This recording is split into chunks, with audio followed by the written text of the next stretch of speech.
a protracted sequence of relentless heatwaves, combined with severe ecological dry spells, has ignited a simultaneous network of catastrophic blazes across the northern hemisphere. From the scorched pine forests of the Mediterranean basin to the ancient woodlands of Fontainebleau and the vast boreal wilderness of northern Ontario, emergency responders face an operational crisis of unprecedented proportions.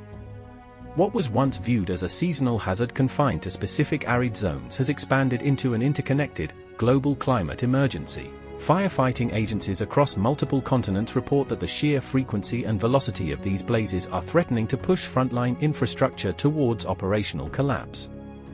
Mediterranean Europe remains in the grip of a devastating wildfire surge following 3 consecutive heatwaves that baked the countryside into tinder. In Spain, where the national death toll linked to the July blazes has reached 13, emergency crews have been pushed to saturation point. A massive, uncontained wildfire in Zaragoza province has scorched over 15,000 hectares, forcing the total evacuation of more than 30 villages. In the southern province of Alicante and across Aragon, provincial fire officers have described being forced into immediate, high-stakes triage decisions at regional command centers, prioritizing human settlements as rural boundaries burn unchecked.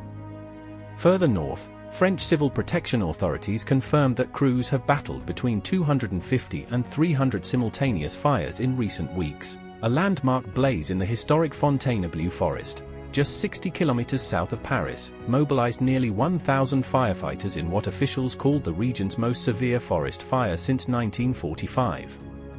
Meanwhile, in the south near Lagay Cap Ferret, a fast-moving front burned through 3,400 hectares, prompting the emergency displacement of 20,000 residents and holidaymakers. Across the Mediterranean in Algeria, the Ministry of the Interior reported a dramatic 24-hour peak featuring 154 individual outbreaks across northern and coastal wilayas, claiming 6 lives and forcing hospital evacuations in Siradi.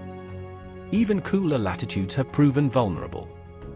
The UK recorded 19 simultaneous wildfires in mid-July, prompting fire safety experts to issue warnings over an unprecedented fire wave. In Norway, a urban interface blaze in Drammen destroyed dozens of structures before sweeping into surrounding woodlands, triggering the nation's largest woodland fire incident in decades.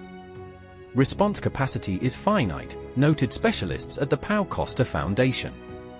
When hundreds of distinct fires ignite simultaneously across multiple jurisdictions, traditional containment strategies cease to function. We are shifting from suppression to pure defensive containment. Across the Atlantic Ocean, Canada is enduring a violent resurgence of boreal forest fires, with approximately 950 active blazes burning simultaneously from British Columbia to Ontario. In mid-July, a cluster of roughly 100 uncontrolled fires in northern Ontario generated a massive, dense plume of particulate matter that drifted southward over the Great Lakes. The resulting atmospheric pollution blanketed major urban centers, temporarily making Toronto the most polluted major city on the planet before crossing the American border to engulf New York and New Jersey in hazardous smoke. According to satellite monitoring data from the European Union's Copernicus Atmosphere Monitoring Service, the cumulative carbon emissions from Ontario's northern fire front have already broken historic provincial records. The transatlantic transport of these particulate plumes has drifted out over the North Atlantic Ocean, serving as a stark visual reminder of how localized ecological disasters quickly evolve into global atmospheric events. Beyond the immediate loss of fauna, flora, and timber, urban planners and climate scientists point to a shifting threat profile: the rapid expansion of the wildland-urban interface.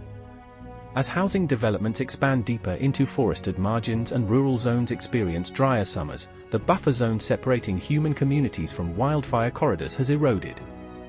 With weather forecasters predicting elevated temperatures and low relative humidity to persist through August, international emergency services are bracing for a prolonged campaign. The current crisis highlights an urgent reality: modern firefighting frameworks built for isolated seasonal outbreaks are being fundamentally reshaped by a warmer, far more unpredictable global climate.